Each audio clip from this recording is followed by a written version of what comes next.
Welcome friends. অনেক সময় বিভিন্ন কারণে হিসাব ভুল হওয়ার জন্য আমাদের টিডিএস কম কাটানো হয়, সেক্ষেত্রে পরে আবার ট্যাক্স আমাদেরকে অনলাইনে কাটাতে হয়। আবার অনেকে স্পাউসের রিটার্ন হয়তো সাবমিট করেন, পাউস হয়তো চাকরি করেন না, কিন্তু বিভিন্ন সোর্স অফ ইনকাম থাকে, সেক্ষেত্রে তার তো টিডিএস কাটানোর কোনো প্রভিশন থাকে না, সেক্ষেত্রে তার ট্যাক্সটাও এখানে কাটাতে হয়। তো সেই দুই ধরনের ট্যাক্স কাটানোর অনলাইন প্রসেস আমি আপনাদের সাথে শেয়ার করব। এবারে যে ফিনান্সিয়াল ইয়ারটা অতিক্রম হয়ে গেছে, যেমন ধরুন এই মুহূর্তে 21-22 ফিনান্সিয়াল ইয়ারটা পেরিয়ে গেছে, এবার আপনার টিডিএস কিছু কম কাটানো হয়েছে, আপনাকে ট্যাক্স কাটাতে হবে। সেক্ষেত্রে আমরা কাটাবো বা সেলফ অ্যাসেসমেন্ট ট্যাক্স, আমি দেখাচ্ছি সমস্ত কিছু। এবার রানিং যে ফিনান্সিয়াল ইয়ারটা, যেমন ধরুন এখন 22-23 ফিনান্সিয়াল ইয়ারটা চলছে, আপনি এই ফিনান্সিয়াল ইয়ারের জন্য আপনি অনলাইনে আপনার ট্যাক্স কাটাতে পারেন। যদি মনে হয় টিডিএসটা আমার কম কাটানো হয়েছে, আমি এখান থেকেই কাটাচ্ছি, বা আপনার স্পাউসের আপনি হয়তো তার কোনো স্যালারিড পার্সন তিনি নন, তার আপনি ট্যাক্স কাটাবেন রানিং ফিনান্সিয়াল ইয়ারে, সেক্ষেত্রে তখন আমরা অ্যাডভান্স ট্যাক্স পে করব অনলাইনের মাধ্যমে। এর জন্য আপনাদের লগ ইন করারও প্রয়োজন নেই। ইনকাম ট্যাক্সের যে ওয়েবসাইটটা আমি এখানে লিঙ্কটা দিয়ে দিয়েছি, ডেসক্রিপশানেও আপনারা লিঙ্কটা পেয়ে যাবেন। তো সেই লিঙ্কে আমরা ক্লিক করব, ক্লিক করে আমাদের লগ ইন করার কোনো প্রয়োজন নেই, যদি আপনারা লগ ইন করেন তাতেও কোনো অসুবিধা নেই।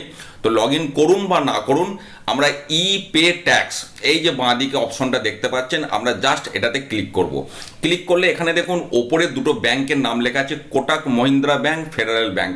এই দুটি ব্যাংকের যদি আপনি গ্রাহক হন, এই ব্যাংকের মাধ্যমে যদি নেট ব্যাংকিং বা এটিএমের মাধ্যমে পেমেন্ট করেন, তখন এখানে দুবার প্যান দেবেন, মোবাইল নাম্বার দেবেন, দিয়ে কন্টিনিউ করবেন। আর এই দুটি ব্যাংক ছাড়া বাকি এখানে দেখুন অনেকগুলি ব্যাংক লেখা আছে, এই ব্যাংকের মাধ্যমে যদি আপনি পেমেন্ট করেন, সেটা নেট ব্যাংকিং হোক বা থ্রু এটিএম, সেক্ষেত্রে এই যে নীল রঙের লিঙ্কটা দেওয়া আছে, আমরা এই লিঙ্কটা ক্লিক করব। এবার যেহেতু আমি স্টেট ব্যাংকের মাধ্যমে পেমেন্ট করব, তাই আমি এখানে এই নীল লিঙ্কটা ক্লিক করছি। এখানে ক্লিক করার পর এই যে চালান নম্বর, আইটি নাম NS 280, এবং এখানে দেখুন লেখাই আছে advance tax, self assessment tax. এই দুই ধরনের ট্যাক্সের যেটাই আপনি পেমেন্ট করুন, আপনাকে এই অপশনটা সিলেক্ট করতে হবে। তাহলে আমরা এইখানে প্রসিড বাটনটা ক্লিক করলাম। ক্লিক করলে এখানে ট্যাক্স অ্যাপ্লিকেবল হেড 21, এই হেড 21টা মনে রাখবেন, পরে এটা আমি আপনাদেরকে ভেরিফাই করিয়ে দেবো, যেটার অর্থ হচ্ছে ইনকাম ট্যাক্স আদার দেন কোম্পানি। আমরা তো কোম্পানির অন্তর্ভুক্ত নই, তাই এইটা হলো। এবার টাইপ অফ পেমেন্ট এখানে দুটো আমি ডিসকাস করব, একটা হচ্ছে অ্যাডভান্স ট্যাক্স, একটা সেলফ অ্যাসেসমেন্ট ট্যাক্স, যেটা আমি একটু আগেই বললাম। যদি রানিং ফিনান্সিয়াল ইয়ার অর্থাৎ 2022-23 যেটা এখন চলছে, 22-23-এর জন্য যদি আপনি অগ্রিম ট্যাক্স কাটিয়ে রাখতে চান, সেক্ষেত্রে আমরা অ্যাডভান্স ট্যাক্স, যেটার হেড হচ্ছে 100, এটাও মনে রাখবেন। তো এইটা আমরা দেবো।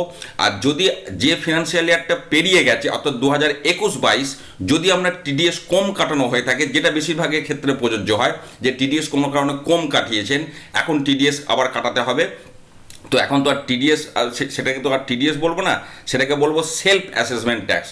তখন আমরা আপনারা এই 300 নম্বর আইটেমটা ক্লিক করবেন, এই বিষয়টা পরিষ্কার হয়ে যান। অর্থাৎ ফিনান্সিয়াল ইয়ারটা পেরিয়ে গেলে সেক্ষেত্রে self assessment tax, running financial ইয়ারের জন্য হলে অ্যাডভান্স ট্যাক্স। এবার নেট ব্যাঙ্কিংয়ের মাধ্যমে আমি পেমেন্ট করব, আপনারা ডেবিট কার্ডটাও সিলেক্ট করতে পারেন যদি এটিএমের মাধ্যমে পেমেন্ট করেন। আর ব্যাঙ্কটা ড্রপ ডাউন থেকে আমি স্টেট ব্যাঙ্ক অফ ইন্ডিয়া দিলাম। এবার এই পেজটাকে আমি একটু ওপরের দিকে তুলছি, এখানে আপনার পার্মানেন্ট অ্যাকাউন্ট নাম্বার দেবেন, অ্যাসেসমেন্ট ইয়ারটা আপনি যে ধরনের ট্যাক্স পে করছেন সেই ধরনের অ্যাসেসমেন্ট ইয়ারটা দেবেন। যেহেতু আমি এটা অ্যাডভান্স ট্যাক্স দিচ্ছি, মানে এই রানিং ফিনান্সিয়াল ইয়ার, তাহলে আমার অ্যাসেসমেন্ট ইয়ারটা সেক্ষেত্রে হয়ে যাবে 23-24, কারণ রানিং ফিনান্সিয়াল ইয়ারটা হচ্ছে 22-23, তাহলে অ্যাসেসমেন্ট ইয়ারটা হয়ে যাবে 23-24। এখানে অ্যাড্রেসগুলি যে দেবেন, যেগুলি লাল দেওয়া আছে সেগুলি কম্পালসারি, বাকিগুলো আপনার না দিলেও চলবে, মেল আইডি মোবাইল নাম্বার না দিলেও চলবে, তবুও দেবেন। এরপর এখানে ক্যাপচা দিয়ে আমরা নিচে প্রসিড করব। প্রসিডে ক্লিক করলে এখানে একটা ব্যাপার বলি, যেহেতু আপনি লগ ইন না করে পেমেন্ট করছেন, তাহলে এখানে আপনার সমস্ত কিছু উঠে যাবে। এবার আপনি পার্মানেন্ট অ্যাকাউন্ট নাম্বার যেটা দিয়েছেন সেটা এখানে উঠে যাবে, তার এগেনস্টে নামটা এবার এখানে একটু ভেরিফাই করে নেবেন যে নামটা ঠিক উঠেছে কিনা, যদিও নামের কিছুটা অংশ মাস্ট করা থাকবে, অর্থাৎ ক্রস দেওয়া থাকবে। এবার জাস্ট ক্রস ভেরিফিকেশান যে হ্যাঁ আপনি প্যানটা ঠিক এন্ট্রি করেছেন। পাশাপাশি অ্যাসেসমেন্ট ইয়ারটা দেখুন এখানে উঠে গেছে 23-24, এবং ফিনান্সিয়াল ইয়ারটা 22-23, আমি আগেই বললাম আমি রানিং ফিনান্সিয়াল ইয়ারের জন্য পেমেন্ট করছি। বাকি অ্যাড্রেসগুলো আপনি যা যা আগের পেজে দিয়েছেন সব এখানে আপনারা দেখতে পাবেন। দেখতে পাওয়ার পর এই পেজটাকে ওপরের দিকে তুলে এখানে আই এগ্রিটা টিক দিয়ে সাবমিট টু ব্যাংক। এবার ব্যাংকের ওয়েবসাইটে চলে গেল, দেখুন SBI এখানে উঠে গেছে। যদি আপনার ইন্টারনেট ব্যাংকিং ফেসিলিটি থাকে ইন্টারনেট ব্যাংকিংটা চয়েস করবেন, নাহলে এটিএম কাম ডেবিট কার্ড এই অপশনটা চুজ করবেন, কিচ্ছু অসুবিধা নেই। তো আমি ইন্টারনেট ব্যাংকিং চুজ করেছি, সাবমিট করলাম। সাবমিট করার পর এখানে আপনাকে অনেকগুলো ফিল্ড দেবে। আপনি যেহেতু এটা ট্যাক্স পে করছেন, সেটা অ্যাডভান্স ট্যাক্স হোক বা সেলফ অ্যাসেসমেন্ট ট্যাক্স, আপনি জাস্ট ট্যাক্সের জায়গায় আমি 5,000 টাকা এখানে পুট করেছি। বাকি এখানে অ্যাড্রেস সমস্ত কিছু থাকবে, যেগুলো আমি হাইড করে দিয়েছি।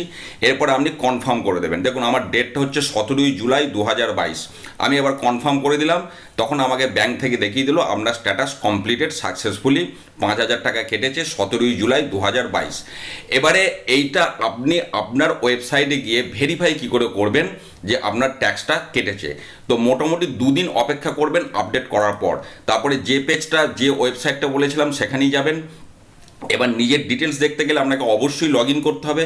লগ ইন করার পর এখানে যে ওপরে ই ফাইল মেনুটা আছে, তার আন্ডারে ইনকাম ট্যাক্স রিটার্ন, তার আন্ডারে ভিউ ফর্ম 26 AS, এই অপশনটা ক্লিক করবেন।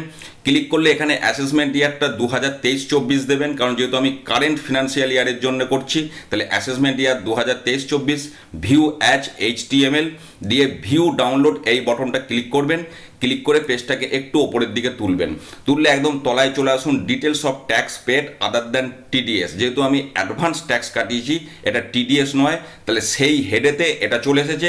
এবার দেখুন, যেটা আমি আগে দুটো জিনিস আমাদের মনে রাখতে বলেছিলাম, মেজর হেড 0021 মানে আদার দ্যান কোম্পানি, আর মাইনর হেড 100 মানে আমি এটা অ্যাডভান্স ট্যাক্স কাটিয়েছি।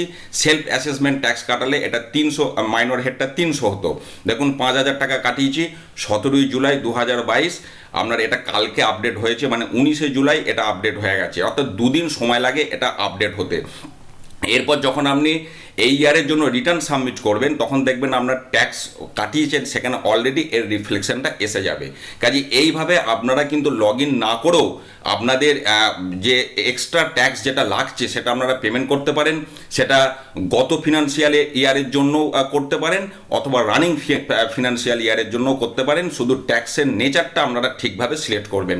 তো এইভাবে আপনারা নিজেরাই নিজেদের ট্যাক্স পেমেন্ট করুন, সেটা নেট ব্যাংকিং বা থ্রু এটিএম। এই সংক্রান্ত কোনো প্রশ্ন থাকলে অবশ্যই ভিডিওতে কমেন্ট করবেন। ভালো থাকুন, সুস্থ থাকুন, ধন্যবাদ।